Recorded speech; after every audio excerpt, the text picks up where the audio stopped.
కానీ ఆయన చుట్టూతా ఎక్కువ సొంత కులస్తులే ఉన్నారు, ఆయన కులం కోసం ఎక్కువ తాపత్రయపడుతున్నారు అనేటువంటి ఒక విమర్శ ఎక్కువ ఉంది. ఆ విమర్శ ఉంది. అది ఈ కొంతవరకు కాదు, నిజమే. ఎవరి పాయింట్ ఆఫ్ వ్యూ నిజం అంటే, ఎవరైతే ప్రభుత్వంలో అధికారులు ఉన్నారో ఆ ఎమ్మెల్యేలు వాళ్ళ వైపు నుంచి నిజం. ఎవరైతే ప్రతిపక్షాల్లో ఉండి కళ్యాణబాబులు అంటూ రాకూడదు, మా పదవికి మా అధికారానికి రేపు అడ్డు వస్తారని చెప్పి వాళ్ళకి నిజం. But not for people. ఏంటండి కులం ఎంతమంది ఉన్నారండి కళ్యాణబాబు పక్కన కాపు కులస్తులు? యాక్చువల్గా ఒకవేళ ఉండారనుకుంటున్నాం, ఒకళ్ళిద్దరు ఉన్నారనుకోండి, తప్పేంటంటాను.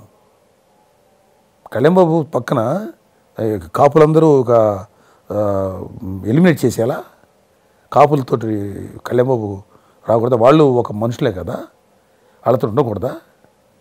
మిగతా క్యారెక్టర్స్ ఉండాలా? ఇట్లా చూసుకుంటే అంటే ఉన్నదాన్ని ఎక్కువ మ్యాగ్నిఫై చేస్తున్నారంటారా? 100% ఎవరైతే ఉన్నారో, మళ్ళీ అగైన్ ఐఎమ్ టెల్లింగ్, ఈ స్పాన్సర్డ్ మీడియా వీళ్ళు చేస్తున్నటువంటి పబ్లిసిటీ.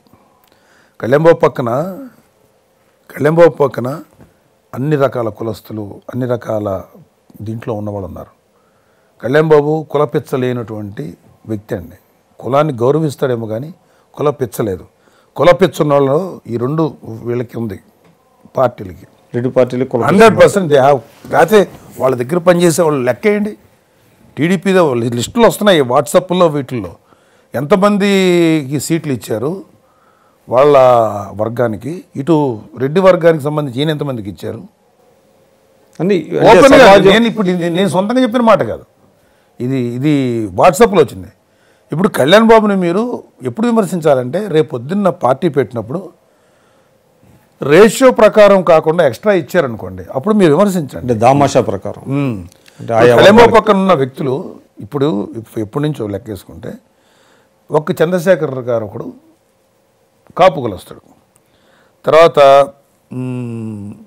నాదెండ్ల మనోహర్ గారు చౌదరి, బాలరాజు ఎస్టీ, ఇప్పుడు మొన్న చేరి రాహుల్ కిషోర్, వీళ్ళు ప్రముఖులు కాకుండా కళ్యాణ్ బాబు వెనకాల ఇలాంటి కమ్యూనిటీ సంబంధించి అందరూ ఉన్నారు అక్కడ. ఈ కమ్యూనిటీస్ వాళ్ళందరూ ఎస్సీ ఎస్టీ కమ్యూనిటీస్ సంబంధించిన వాళ్ళందరూ ఉన్నారు. అన్ని మిగతా కమ్యూనిటీస్, బ్రాహ్మణ వర్గం, ఈ వర్గం ఉన్నారు. సో ఇవన్నీ కూడా ఏంటంటే, ఎస్పెషలీ ఈ స్పాన్సర్డ్ జర్నలిజం